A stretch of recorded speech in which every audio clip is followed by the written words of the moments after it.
آپ کیا کہتے ہیں؟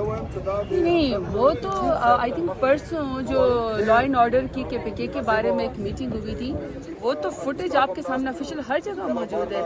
جس میں CM KPK بھی موجود تھے، چیف آف آرمی اسٹاف بھی موجود تھے، اور آئی تھنک جتنے وہ حکومت کے نمائندے تھے، اور میرا خیال ہے کہ گورنر صاحب بھی موجود تھے، تو اس کے لحاظ سے جو بھی ان کی meeting who law and order کے لحاظ سے تو وہ تو آفیشیل ہے، اس میں تو کوئی ایسا ایشو نہیں ہے، اور لا اینڈ آرڈر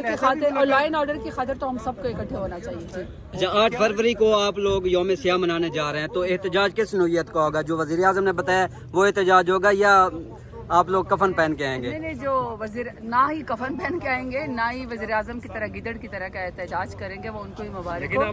البتہ دیکھیں، میں نے آپ کو پھر وہی بات کی ہے، کیا ہے 8 فروری کے حوالے سے؟ نہیں ابھی تو مزید کلیئر انسٹرکشنز آئیں گے، لیکن دیکھیں اصل تو بات یہ کہ 8 فروری کو دیکھیں، میں بات بتاتی ہوں، پچھلے 2.5 سال سے اور اس سے پہلے جب الیکشن نہیں ہوا تھا، ملک کے اندر بہت ہی مشکلات ہیں،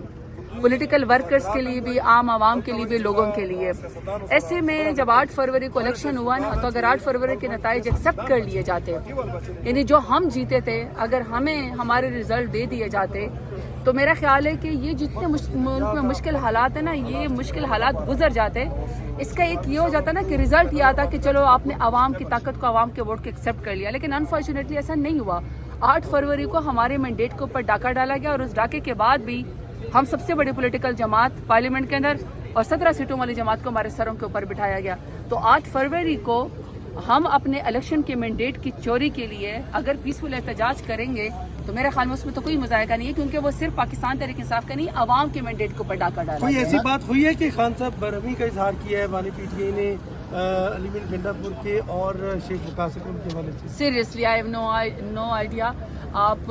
بالکل بھی رومرز پہ یقین نہ کریں، کیونکہ میں آپ کی ایک سمپل بات بتاتی ہوں، جتنا ہمارے پارلیمنٹیرینز اور جتنا ہمارے لوگ اس وقت مشکل حالات کا شکار ہیں، میں آپ کو چھوٹی سی اگزامپل دیتی ہوں کہ 4 دن پہلے میری 21 مقدموں کے اندر پیشی تھی، 17 مقدموں میں جا کے کورٹ کے اندر پیش ہوئی، 4 میں نہیں پیش ہو سکی کیونکہ وہ 4 فیصلہ آباد میں تھے۔ تو میں جو ادھر 17 پیشی میں جب کورٹ میں پیش ہوئی، یہاں کی میں نے اپلیکیشن بھجوائی کیونکہ میں ATC کورٹ میں ہوں، تو اگر ایک دن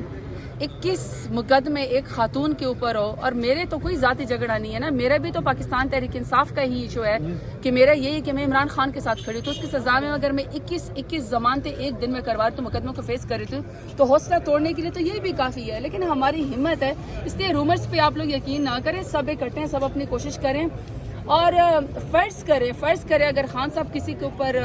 مجھے بالکل علم نہیں ہے، اس لیے رومرز پہ یقین نہ کریں۔ اگر کبھی آپ یہ بھی سنیں نا کہ خان صاحب نے زرتاج گل کو ڈانٹ دیا، میں اپنی اگزامپل دیتی ہوں، یہ میرے لیے اس دن سب سے معتبر ہوگا کہ میرے لیڈر نے مجھے یاد تو کیا ہے نا کسی بات کے اوپر، تو میں تو چیزوں کو